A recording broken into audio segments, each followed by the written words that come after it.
Hey guys, TheGrecianThunder here. Just wanted to take some time to answer MrFartboy79's 5 questions that he just threw up about an hour or so ago.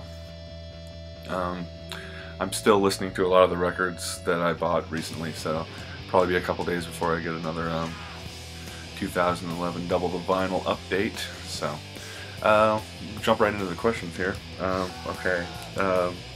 He asked who we considered the most brilliant lyricist, and you know, I don't really consider myself that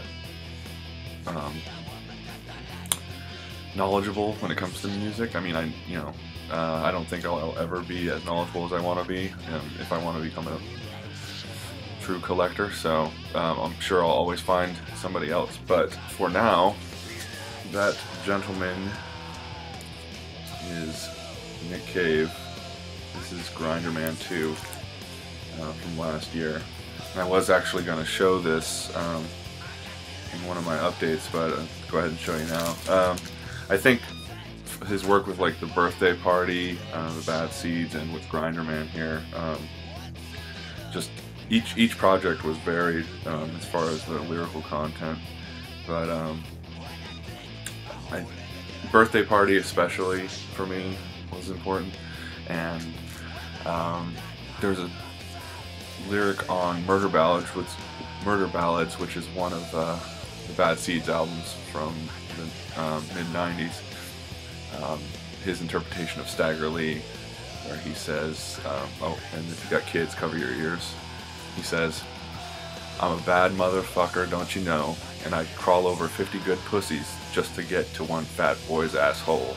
I think that whole rhyme dynamic, I mean, that hooked me like that. It was instantaneous. But yeah, this Grinder Man album is awesome. It comes with like a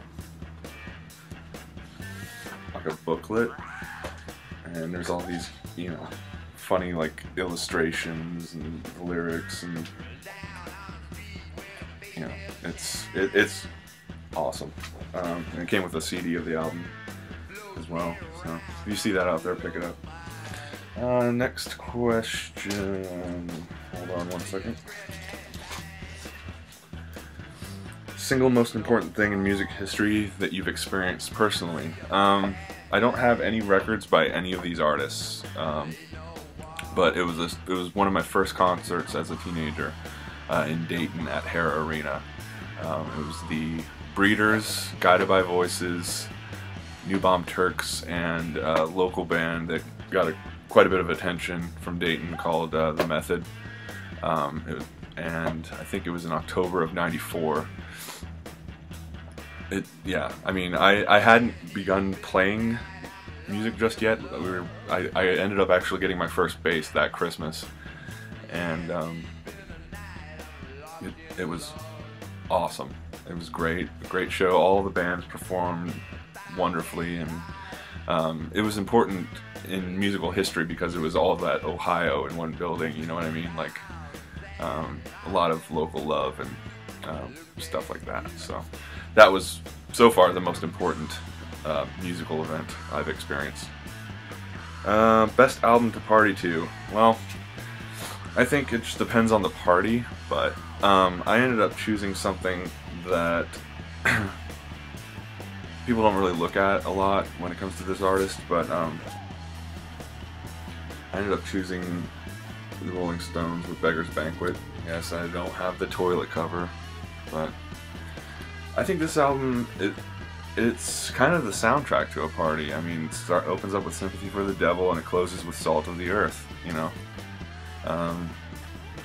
Pretty much I mean, you know, you'd have to play it like 5 or 6 times, maybe more, depending on what kind of activities you got going on, but it's a good party album, and yeah, I think the Stones are a party band, so that pretty much sums that up. Up next we had 2 or 3 songs to be played at your funeral. I took the ego way here. It's my funeral, so I want to have the bands that I've played with played at my funeral. So I actually grabbed This is actually the only thing I've ever put on vinyl. This was my first band. I'm sorry, that's me right there, looking all snarly. And these are 3 of my best friends. I still talk to these guys.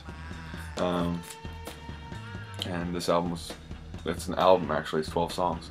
One Hump Babies was the name of it. And yeah, really, I don't know, it's punk, and it was a lot of fun, and this was when we were at our best, so you'll never find it because we only made 100 of them. So. And then also, I was in a band called The Igniters. This is the only full length that they released, Igniting One. That I was in a kind of psych shoegaze type of project with my friend Billy Catfish. This is Music for the Long Distance Runner. A lot of fun, that one. Let's see. I got an EP and a full length. This is the EP. Band I was in, we were a real rowdy rock band called the Bangtail, Spanked and Spoiled.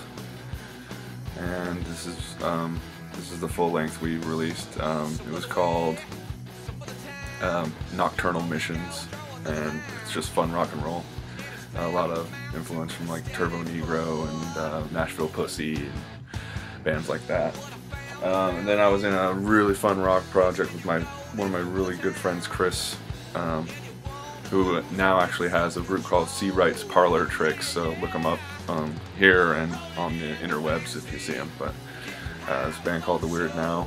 This was the only thing we recorded and released, EP called Electric. And we always like to make jokes that, sorry, the bottom there, bonus material from the 7-inch, which we never made a 7-inch, but yeah, this was one of my favorite bands, just because the talent and the fun that we had. And then lastly, this is the last thing I've released before I left Ohio, a band that was basically the remnants of the Bangtail, but we were called Sexicon, and we recorded one on Easter Sunday in 2008, and recorded this, did a rough mix, and played one last show and gave it out to people. Yeah, that's what I would play at my funeral. You know, of course I'll probably be in other bands between now and then, hopefully. If your collection disappeared one mysterious day or night, what would be the first thing you would buy?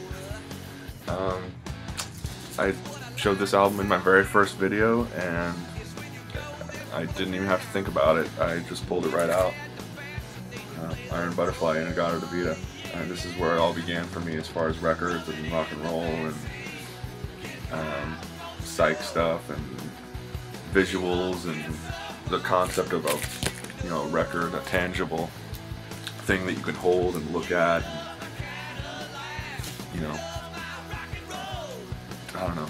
It's basically yeah, this record is it. This would be the first, and I know they made plenty of them, and I know I can get it. So other than that, I don't think I'd really try to retrace my steps that much. I think I would just move forward, you know. I mean, I've learned so much watching you guys, and picked up on things I didn't know about, got turned on by things that I, you know, didn't really consider before, like Big Star mentioned Man for Man in his last Obscure Classics video. Yeah, I never thought about it before, so, you know, if I ever see that record out there, I'm going to pick it up. And yeah, that's what this is all about, you know, give and take, and we're all growing here, and it's wonderful and amazing. And yeah, so those are my answers to Tony's questions. Leave a comment if you want. If not, hop on over to MrFartboy79's page and answer him your damn self. Love you guys. Talk to you later.